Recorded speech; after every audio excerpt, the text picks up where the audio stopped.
അദ്ദേഹം ഞങ്ങളുടെ CBCI centre സന്ദർശിക്കണമെന്ന് ആവശ്യപ്പെട്ടു. ഞങ്ങൾ സ്വാഗതം ചെയ്തു. അദ്ദേഹം ഏത് പാർട്ടിയുടെ പ്രസിഡന്റ് ആയിരുന്നാലും ഞങ്ങൾക്ക് വിഷയമില്ല. കാരണം വെച്ചാൽ we don't have any party politics. whoever comes to us, we wholeheartedly receive them. And he wanted to come to the headquarters of the Catholic Church, and he came and he venerated the baby Jesus.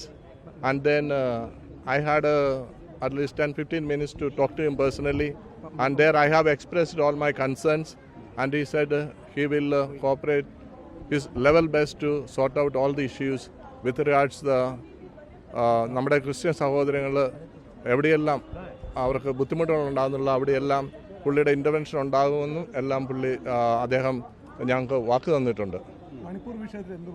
Manipur വിഷയത്തിലും അവർ ആ പ്രശ്നം solve ചെയ്യാനായിട്ട് പരിശ്രമിക്കുന്നു. ഞങ്ങൾ constantly അവരോട് ആവശ്യപ്പെടുന്നുണ്ട്.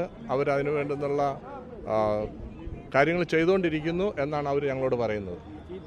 പ്രതീക്ഷയുണ്ടോ? തീർച്ചയായിട്ടും കുറെ ജൂലൈ 12-നൊപ്പം നേരിട്ട് കണ്ട് PM-നോടക്കം ഈ സംബന്ധിച്ച കാര്യങ്ങൾ പറഞ്ഞിരുന്നു എന്നാണ് ഇപ്പോൾ ആർച്ച് ബിഷപ്പ് പറഞ്ഞത്. അതെ, തുടർ നടപടികൾ ഉണ്ടാകുന്ന ഒരു പ്രതീക്ഷയുണ്ടോ? തീർച്ചയായിട്ടും നമ്മൾ പ്രതീക്ഷിക്കുന്നു. കാരണം വെച്ചാൽ നമുക്ക് ഗവൺമെന്റ് പറയുന്നതല്ലേ വിശ്വസിക്കാൻ പറ്റുള്ളൂ.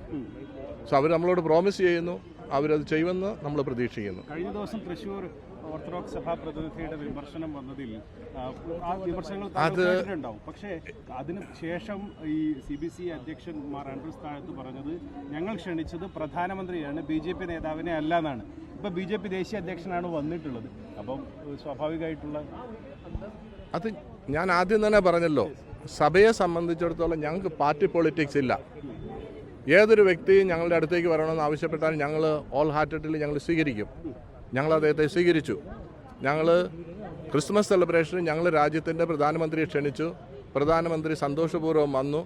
ആ വന്നിടത്താണേലും ഭാരതസഭയുടെ തലവനായ മാർ ആൻഡ്രൂസ് താഴത്ത് ഞങ്ങൾക്ക് ഉണ്ടാകുന്ന അല്ല ക്രിസ്തീയ സമുദായത്തിന് അനുഭവപ്പെടുന്ന ബുദ്ധിമുട്ടുകളെ അദ്ദേഹത്തെ ധരിപ്പിച്ചിട്ടുണ്ട്.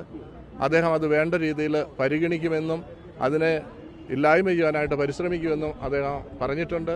അതുതന്നെ ഇപ്പം നഡ്ഡാജി വന്നു കഴിഞ്ഞപ്പോഴാണല്ലോ ഈ കാര്യങ്ങൾ ഞാനുമായിട്ടുണ്ടായിരുന്ന ഏതാണ്ട് ഒരു 15 മിനിറ്റ് നേരത്തെ സംഭാഷണത്തിൽ ഈ കാര്യങ്ങളെല്ലാം അദ്ദേഹത്തിന് മുന്നിൽ അവതരിപ്പിച്ചിട്ടുണ്ട്. അദ്ദേഹം എനിക്ക് ഏത് സമയത്തും എപ്പോഴാവശ്യം വന്നാലും അദ്ദേഹത്തിൻ്റെ അടുത്ത് ചെല്ലാനും സംസാരിക്കാനായിട്ടുള്ള സാധിക്കുമെന്ന് പുള്ളി എന്നോട് പറഞ്ഞിട്ടുണ്ട്. എവിടെ പ്രശ്നങ്ങളുണ്ടായാലും അതൊന്നേരം തന്നെ സോർട്ട് ഔട്ട് ചെയ്യാനായിട്ട് സാധിക്കുമെന്ന് പറഞ്ഞിട്ടുണ്ട്. സമൂഹമാണ്, മനുഷ്യരാണ്, എവിടെ ആർക്ക് വേണമെങ്കിലും പ്രശ്നങ്ങൾ സൃഷ്ടിക്കാം.